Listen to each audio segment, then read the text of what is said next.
Hello and welcome to our class.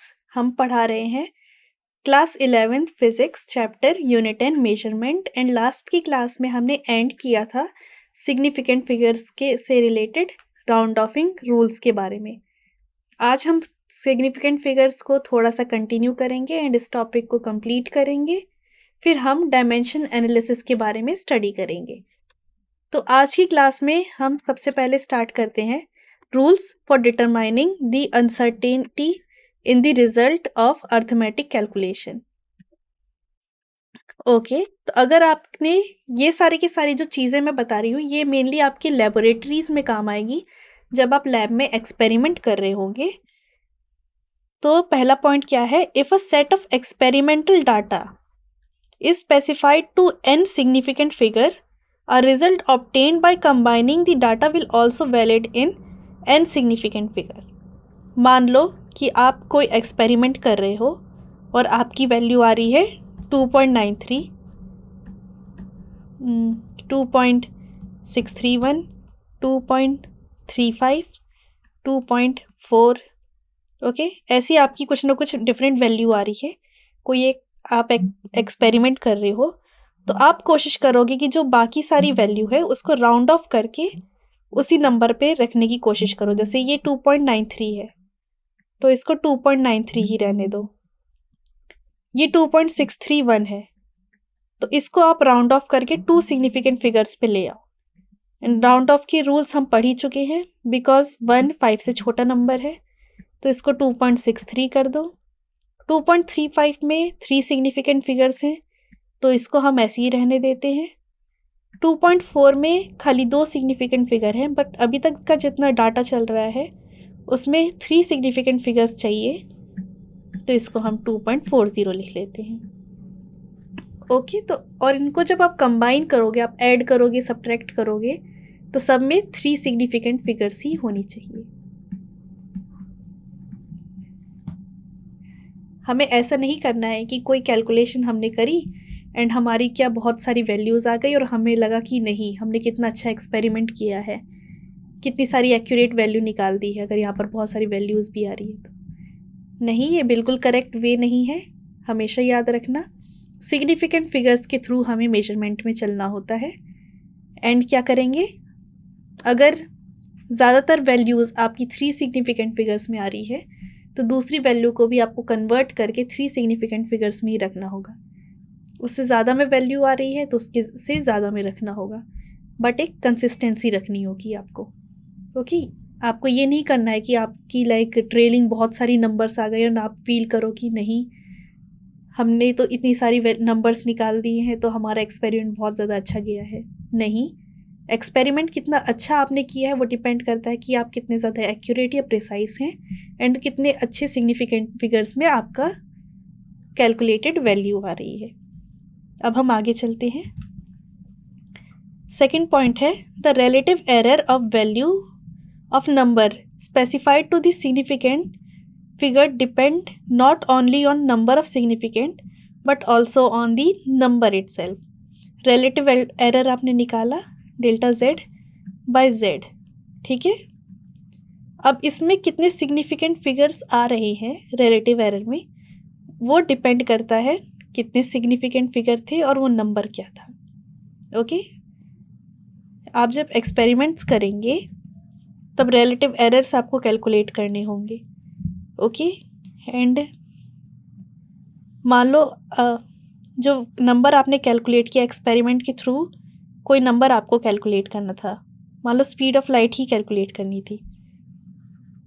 मान लो आपकी 2.9 into 10⁸ ही आई है एंड रिलेटिव एरर जब आपने कैलकुलेट किया तो बहुत ज़्यादा ही छोटी वैल्यू आई है। तो ये जो रिलेटिव एरर के थ्रू जो वैल्यू आ रही है उसमें जो सिग्निफिकेंट फिगर्स आ रहे होंगे वो डिपेंड कर रहे होंगे कि ओरिजिनल नंबर क्या था एंड उस नंबर में कितने सिग्निफिकेंट फिगर्स थे। ये एक्सपेरिमेंट करोगे आप तो आपको ये चीज़ और क्लियर होगी जब आप ऐसे वाली कैलकुलेशंस करोगे एक्सपेरिमेंट्स में।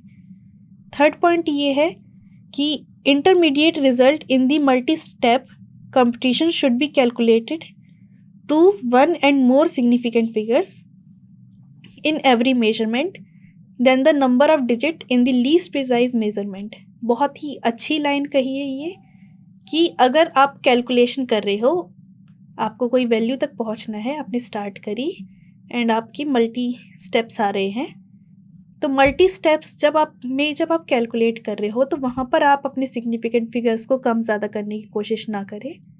ओके, जैसा नंबर चल रहा है चलते रहे एंड फाइनल आंसर में आप अपने सिग्निफिकेंट फिगर्स को चेंज करें रूल्स के अकॉर्डिंग। अगर आप ऐसा करेंगे कि पहले से ही सिग्निफिकेंट फिगर्स को लेके चल रहे हैं एंड कैलकुलेशन करे जा रहे हैं, तो क्या होगा, कभी ना कभी जाके जो फाइनल आंसर है उसमें एरर्स पड़ जाएंगे एंड हम नहीं चाहते कि ज़्यादा से ज़्यादा एरर्स दिखे। तो सिग्निफिकेंट फिगर्स में करेक्शन आप स्टार्टिंग में ना करें, बिल्कुल ही एंड के पॉइंट पे करें। ओके, ताकि आपका कैलकुलेशन बहुत ज़्यादा ही एक्यूरेट निकल के आए। तो ये सब था सिग्निफिकेंट फिगर्स के बारे में। अब हम अपना नया टॉपिक शुरू करने जा रहे हैं इस चैप्टर का, which is dimensional analysis. Dimension analysis से पहले हमें समझना होगा कि डायमेंशंस क्या होते हैं, और ये बहुत ज़्यादा ही इम्पॉर्टेंट टॉपिक है एंड बहुत ही ईजी टॉपिक है, बहुत ही ईजिली आपको समझ में आ जाएगा। एंड फिज़िक्स में अब हम आगे किसी भी क्वांटिटी के बारे में बात करेंगे, मान लो हम फोर्स के बारे में बात कर रहे हैं, तो हम हमेशा सबसे पहले फोर्स की डेफिनेशन समझेंगे। ठीक है, उसका कोई फॉर्मूला होगा उसको समझेंगे, उसकी यूनिट क्या होगी वो समझेंगे, फिर हम बात करेंगे कि उसका डायमेंशन क्या होगा। ठीक है, किसी भी क्वांटिटी को समझने के लिए हम इन 4 चीज़ों की सबसे पहले हेल्प लेंगे। तो अब हम जानते हैं कि डायमेंशन होता क्या है। Dimension of any physical quantity are those power which is raised on fundamental units to express the unit of that physical quantity।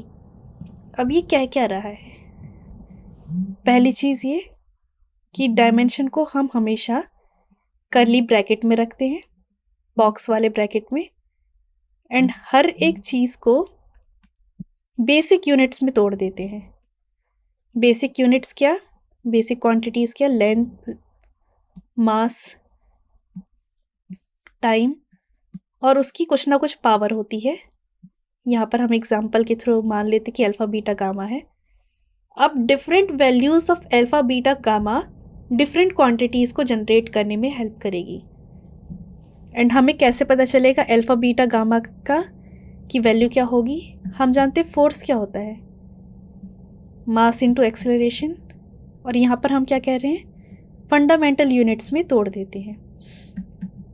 ठीक है, तो फंडामेंटल में तोड़ देते हैं, मास को m लिख देते हैं, उसकी पावर, क्योंकि मास एक ही है तो उसकी पावर 1 हो जाएगी।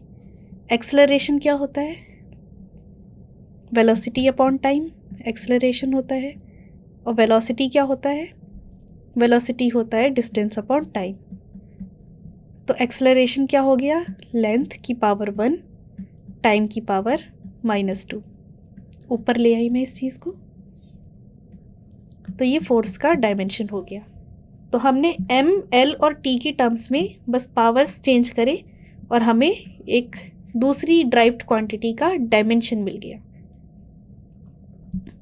तो किसी भी फिजिकल क्वांटिटी को इस वे में लिखना उसका डायमेंशंस कहलाता है, कि लेंथ में की पावर क्या है, मास की पावर क्या है, टाइम की पावर क्या है, और इनका कॉम्बिनेशन डायमेंशन कहलाएगा। ओके, तो ये बेसिक डेफिनेशन हुई हमारी डायमेंशन की। नेक्स्ट पॉइंट कहता है dimensional symbols of 7 fundamental quantities are. हम जानते हैं कि हमारे पास 7 फंडामेंटल क्वांटिटीज़ थी, अब उनका एक डायमेंशनल सिंबल होगा। लेंथ का डायमेंशनल सिंबल होता है बॉक्स वाले ब्रैकेट में L, मास का कैपिटल M, टाइम का कैपिटल T, इलेक्ट्रिक करंट जिसकी यूनिट एम्पियर थी उसका डायमेंशनल सिंबल A होता है, टेम्परेचर की यूनिट केल्विन थी, उसका डायमेंशनल सिंबल के होगा। लुमिनस इंटेंसिटी की यूनिट क्या थी आपको याद होगा, CD से कुछ याद आ रहा है, कैंडेला, तो उसका डायमेंशन CD है एंड अमाउंट ऑफ सब्सटेंस का डायमेंशन मोल है। ओके, तो ये डायमेंशनल सिंबल्स हैं 7 फंडामेंटल क्वांटिटीज़ के। अब इनके ही डिफरेंट कॉम्बिनेशन डिफरेंट क्वांटिटीज़ को जनरेट करते हैं।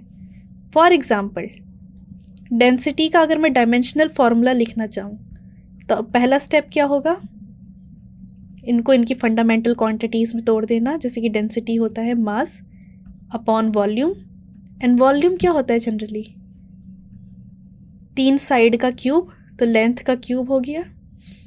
तो अगर मैं इसको डायमेंशनली लिखूँ तो m की पावर 1 ऐसे ही रहने देती हूँ, लेंथ की पावर -3 बिकॉज ये ऊपर आ गया, एंड बिकॉज यहाँ पर टाइम नहीं है तो टाइम की पावर 0।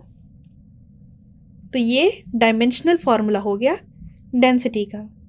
तो अब इस वे से आप कोई भी फिजिकल क्वांटिटी आपको पता हो, आप उसके डायमेंशन को कैलकुलेट कर सकते हैं। ओके, ये बहुत ही इजी मेथड आपको मैंने समझा दिया है किसी भी क्वांटिटी का डायमेंशन फाइंड करने का। एंड अगर अभी हम आगे और क्वेश्चन की प्रैक्टिस करेंगे जिससे और क्लियर हो जाएगा। तो अब हम आगे चलते हैं।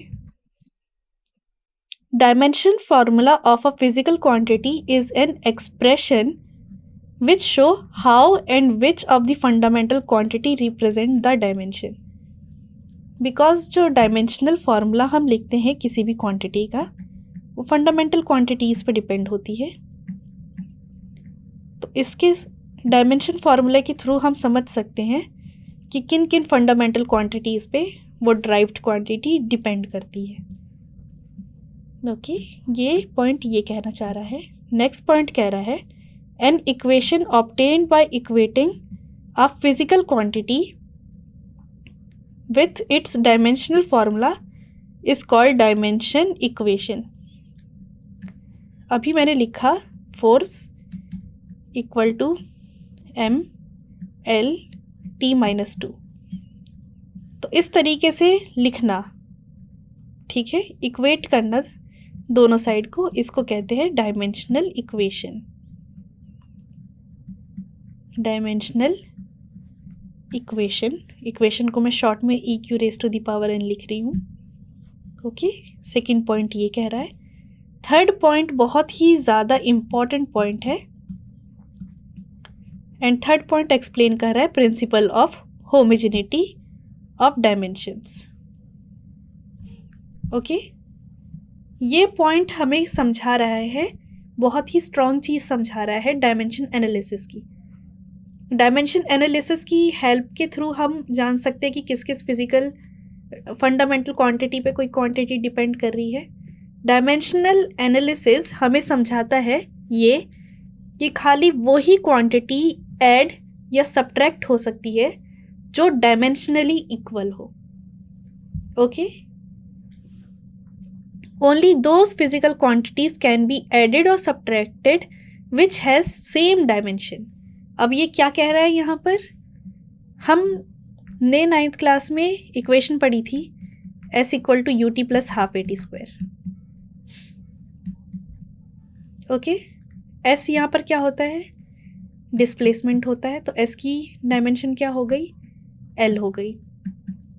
UT की डायमेंशन बता सकते हैं आप लोग क्या होगी, U स्पीड है या वेलोसिटी है, इनिशियल वेलोसिटी होती है, एंड वेलोसिटी का डायमेंशन क्या होगा, लेंथ अपॉन टाइम, मतलब L/T-1, और टाइम का डायमेंशन क्या होगा, T।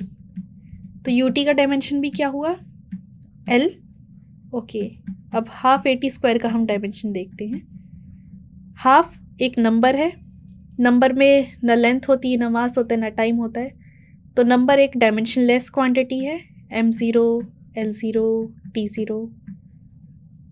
एक्सेलरेशन का डायमेंशन अभी हमने निकाला L/T², एंड टाइम का डायमेंशन क्या होता है, T।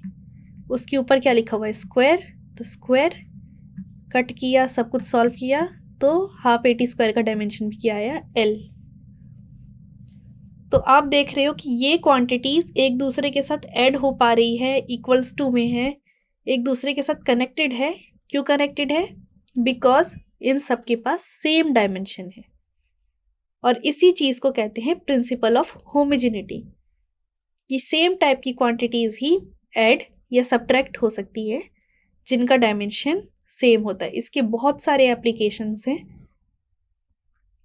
जैसे कि मान लो अगर s equal to ut plus half a t square हमें नहीं पता होता कि ऐसा कोई इक्वेशन एग्जिस्ट करता है, तो हम डायमेंशन एनालिसिस से ये तो कह सकते थे कि डायमेंशन ऑफ s सेम है, डायमेंशन ऑफ ut सेम है, dimension of A t square same है, तो ये किसी ना किसी तरीके से ऐड या सब्ट्रैक्ट हो सकती है। ओके, तो ये बहुत ज़्यादा ही इम्पॉर्टेंट लाइन है, प्रिंसिपल ऑफ होमोजेनिटी। इस चीज़ का हमें ध्यान रखना है एंड इस चीज़ से रिलेटेड बहुत क्वेश्चंस आएंगे आपके एग्जाम्स में भी and NEET and JEE level पे भी। आगे चलते हैं और ये हम लास्ट एक्सप्लेनेशन है डायमेंशन एनालिसिस का, फिर हम इस पूरे चैप्टर से रिलेटेड क्वेश्चंस करेंगे। और ये पॉइंट क्या कह रहा है? एप्लीकेशन ऑफ डायमेंशन, कि डायमेंशन एनालिसिस का हम यूज़ कहाँ कर रहे हैं। तो इसका पहला एप्लीकेशन है to check the correctness of any physical quantity. मान लो अगर हमें चेक करने को कहा कि इक्वेशन सही भी है, v square equal to u square plus 2as, ऐसी इक्वेशन को कैसे चेक करेंगे? डायमेंशन एनालिसिस का हेल्प लेकर, कि इन सब का डायमेंशन हम चेक करेंगे। अगर हर एक क्वांटिटी का डायमेंशन सेम आ रहा है तो इसका मतलब ये एक करेक्ट इक्वेशन है। ओके, तो डायमेंशन एनालिसिस हमें हेल्प करता है चेक करने के लिए कि इक्वेशन सही है या नहीं है, फिजिकल क्वांटिटीज करेक्ट है या नहीं है। तो ये बहुत स्ट्रांगली यूज किया जाता है। नेक्स्ट पॉइंट है एप्लीकेशन में, to convert any physical quantity from one system of unit to another system of unit. एक सिस्टम से किसी दूसरे सिस्टम में अगर हमें जानना है, CGS से MKS में जाना है किसी ड्राइव क्वांटिटी की हेल्प लेके, तो डायमेंशन एनालिसिस हमें हेल्प करता है एक सिस्टम से दूसरे सिस्टम में जाने में। कैसे हेल्प करता है? इस फॉर्मूले की वजह से, N1U1 इक्वल्स टू N2U2, जहाँ पर N1 एंड N2 कोई भी नंबर है, U1 एंड U2 यूनिट्स है। फॉर एग्जाम्पल हम एग्जाम्पल ले लेते हैं डेंसिटी का ही। डेंसिटी मास अपॉन वॉल्यूम होता है। ओके, एंड मान लो हमारे को मास हमने कैलकुलेट कर दिया सेंटीमीटर में एंड वॉल्यूम हमने कैलकुलेट कर दिया सेंटीमीटर में क्यूब में, एंड मान लो हमें जाना है डेंसिटी को मीटर किलोग्राम पर मीटर क्यूब में। तो कैसे जाएंगे?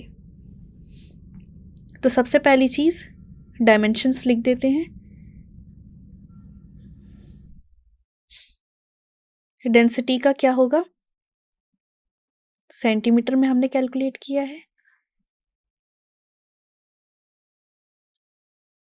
मास को हमने फॉर एग्जांपल ग्राम्स में कैलकुलेट किया है, तो ग्राम लिख देते हैं। वॉल्यूम को हमने सेंटीमीटर में कैलकुलेट किया है, तो सेंटीमीटर क्यूब कर देते हैं। ठीक है, और यहाँ पर हमें न्यूमेरिकल वैल्यू कैलकुलेट करनी है एंड हमें किस में लेके आना है? केजी में लेके आना है, मीटर क्यूब में लेके आना है।